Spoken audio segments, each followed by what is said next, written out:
Now, again, when you're filling out paperwork, they're going to ask you some questions about some members, and you'll be like, what? Member who? Well, here we go. In a member managed LLC, so that you know the difference, the owners have collective control over the company's decision, okay? A manager managed LLC places management authority in the hands of a professional manager or one or more of the elected members, okay?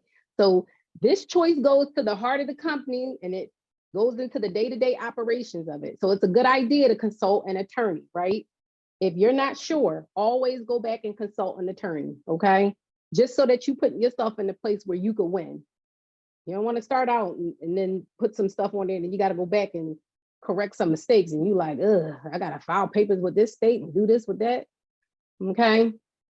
So another key feature of a manager managed company is that you can appoint either the owner or a member or an outside professional manager or management company to be the decision maker for the business. Now, this can be relevant if you have investors in your company, right? And they want like a backseat role. They don't want to be up front. They don't want to make decisions. They don't want to have all the responsibilities. Maybe they just gave you the money and you're going to pay them or whatever. And now you have to do all the work, okay? So they could just simply take a pass and let somebody else do all the hard work. And that person probably is going to be you, all right? Be careful, you know, who you elect to be in this position because they have control over everything, over the finances, over all the legal matters, signing contracts, buying assets like property, and hiring employees, okay? So definitely make sure that when you're structuring this out, you think about all those things. Elect somebody who you trust or a company that, you know, you designate in this role. Make sure that you do your due diligence on these people because they're making, somebody buy some property and I don't know nothing about it and I'm one of them people, I'm gonna be looking at myself crazy, okay? Don't be that person. Make sure that you put people in place who you trust. Do your due diligence. Again, if needed, consult an attorney about how you should set up your company's management style, all right? So LLCs must have a registered agent in the state they plan to file. So if you're planning to file in Utah, I know it's random, but stick with me.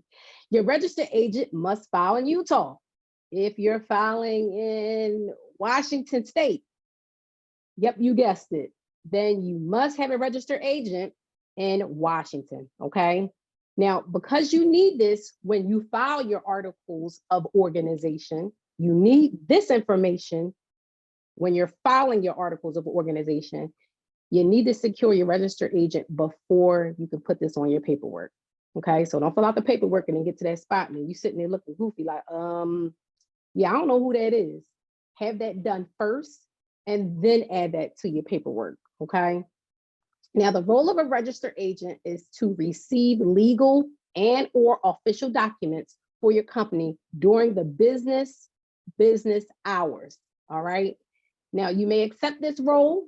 You can swear yourself into this role, right? Because some people do it, especially if their business is in the same city, the same state that they're in, they elect to be this person. Or you can hire professional services to do this. Now, if you take on this role, it doesn't cost you anything.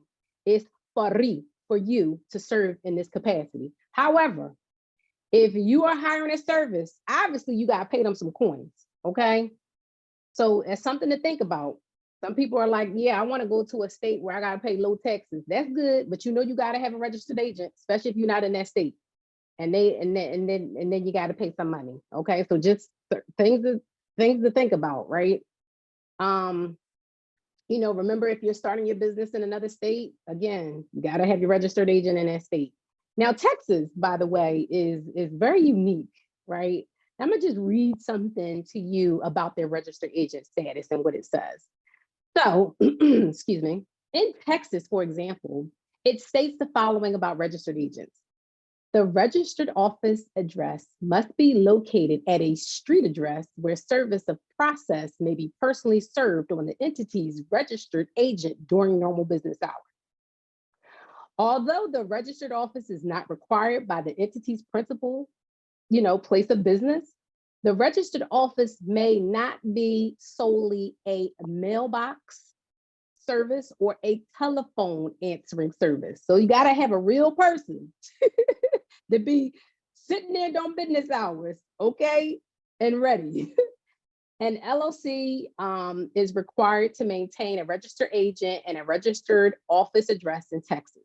If the registered agent or registered office address changes, it is important to file a statement.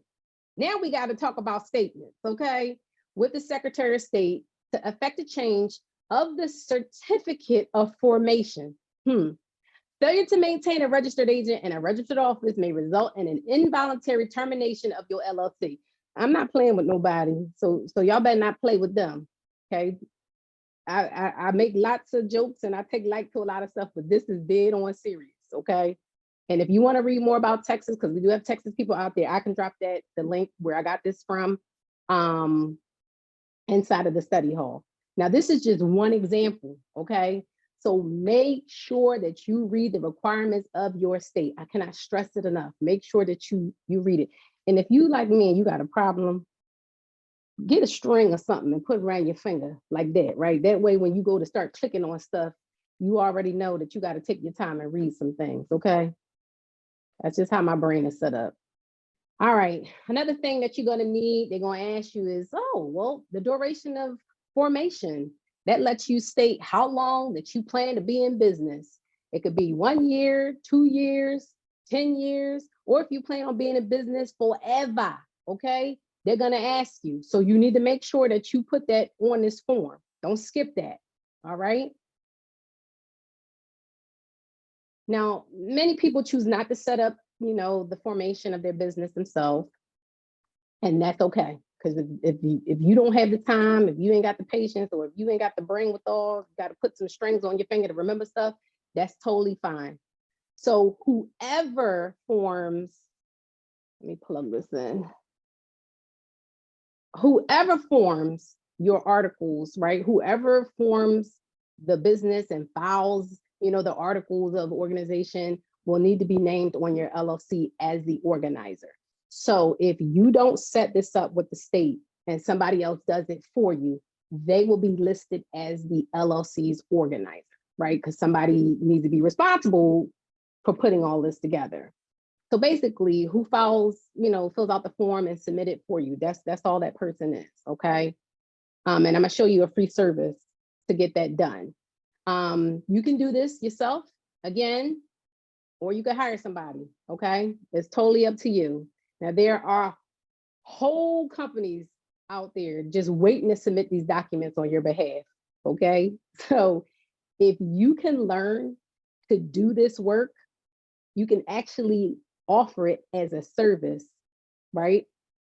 So if there's companies out there that are offering this as a service, you don't have to have 7 different streams of income. You can take this one business and make this an offering as a stream of income if you perfect this, setting up LLCs and things like that. People do this all day long, okay?